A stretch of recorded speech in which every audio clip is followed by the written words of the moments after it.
Goldstein. Thank you, Deputy Speaker. And while this is a relatively straightforward piece of legislation, it's an important one that the government support and that all members in this House support.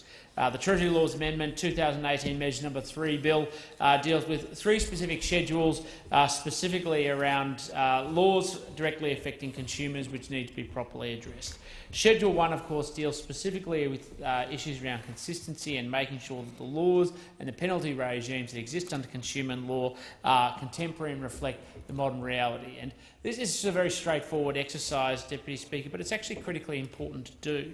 But across this great nation, every single day, millions of consumers go about buying and selling behaviour to consume and secure goods and services to be able to support themselves, their families and their communities.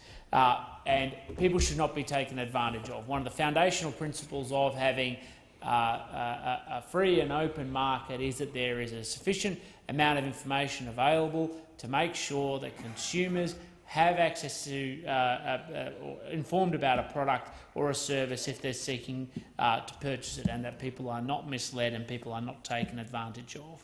Now, of course, there is always a scenario where people seek to may want to take advantage of consumers or other businesses that act as consumers, and they may be on the basis of providing deceptive conduct or engaging in some sort of fraud. And by making sure that you have a penalty regime that's proportionate and reflects the reality of making sure that those who do so suffer the consequences is critically important. Because over time, and this happens in other areas of law as well, if the penalty regime is not sufficient, sometimes people may see the advantage in simply allowing for the breach of the law and paying the penalty.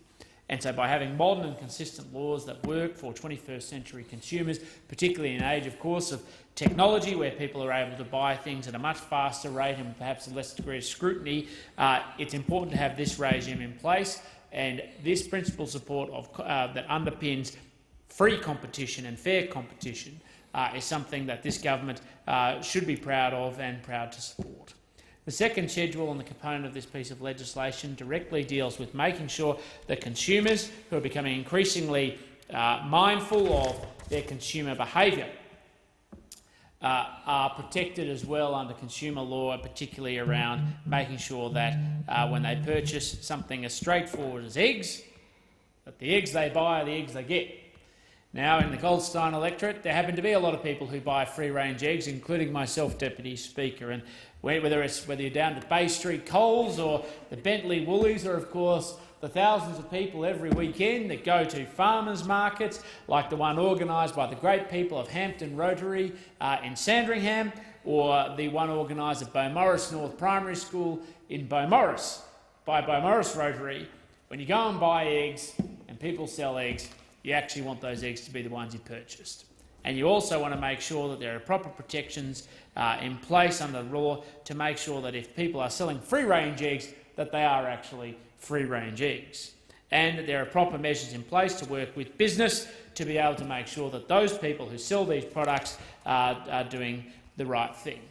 So by making some relatively simple amendments around the safe harbour provision, we're increasing the confidence and capacity for people to be able to provide the product, and we know what happens when you increase supply, funnily enough. Generally speaking, it should lead to lower prices, or at least more competitive prices, but also to make sure that consumers get the benefit of that and do not experience deceptive or misleading conduct in the process of selling eggs. And so I know across Goldstein, while it may not be at the front of everybody's mind around legislation, these are the sorts of simple things this government can do to make sure that consumers are better protected and can ensure that consumers, no matter where they are in our economy or society, get fair and equitable treatment, as well as providing certainty for business so they can make investments and engage in providing products to the market demands. The final principle and the amendment in this piece of legislation is around Schedule 3 related to the Australian Energy Regulator and the information it collects around confidentiality. Now, of course, all this provision predominantly does is provide consistency across the market to be able to, and across legislation, and that's a fundamental good. But it sits across a backdrop of an increasingly challenging energy environment across Australia, where information is more important than ever to be able to inform the market and to make sure that governments make sensible, measured, proportionate policy decisions to try and deliver reliability, security and cheaper prices for Australian consumers. It sits across a backdrop where government involvement in the market, as much as it is testing times, is actually necessary to make sure the framework and the design of the market is very important, and particularly when you look at leadership policies like the National Energy Guarantee, which is going to be critical in delivering those three pillars of reliability, security and affordability, that we have the information available to us, and that part of the condition always with people providing information is that they need a sense of confidence that the information they provide at times may be market sensitive and therefore requires a certain degree of confidentiality, and sometimes is consumer sensitive as well, Deputy Speaker. And if you look at what this government is doing, at the core and the focus of its agenda around energy, it's to deal with the problems and the legacy that we have inherited over decades through policy, mixture of policy incoherence and intransigence. The federal government, of course, has a responsibility directly for dealing with international commitments, environmental commitments and other policy commitments, particularly around the reduction of emissions, and of course that directly affects the sectors that are principally responsible, which is predominantly in the stationary energy sector. And of course, states predominantly have responsibility for stationary energy. And what we've had is an incoherence between and a lack of consistency and misalignment between what the federal government has been doing and how the states have behaved in turn. And that is what the National Energy Guarantee is focused on addressing. It's actually focused on making sure that when the federal government acts, it's proportionate and acted consistently with the states, so that investors can have security and confidence about the money they're going to put down over long time horizons. They need to be able to invest in energy to deliver lower prices and supply the grid. Similarly for those, not just in the wholesale business for supply, but also, of course, similarly for those people who invest in network infrastructure all the way through to retailers. And that's about giving consumers confidence and business confidence that they need to be able to meet the increasing demands that this country expects.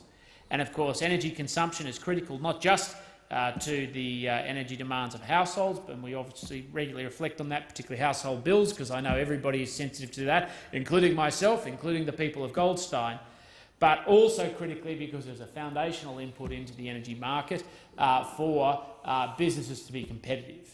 And across the entire southeastern corridor of Melbourne, Deputy Speaker, we have businesses, particularly in areas around heavy manufacturing, that supply for components for industry, but also for many other manufacturing businesses who need that confidence in the energy market and affordable energy so they can be competitive on the world stage.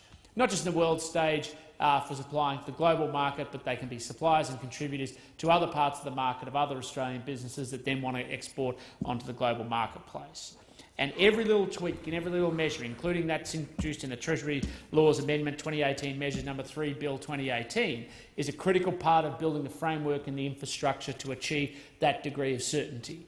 And the more the information we have, the more we can make decisions about market design to make sure that we can deliver for those households, for those struggling families, particularly those with the least flexibility, but in addition to that, for those people and those businesses that help provide the foundations and pillars for the growth of our economy. Because the Coalition, and particularly the Liberal Party, believes in free markets. The Liberal Party foundationally believes in strong competition in the economy, driven by people who are doing the right thing to drive growth in the economy and provide the goods and services that people demand. And for even something as technical as this piece of legislation, it is critical as part of that agenda. And that's why it has been brought forward by the Coalition Government, the Turnbull Coalition Government, as part of building this nation's future. Thank you, Deputy Speaker.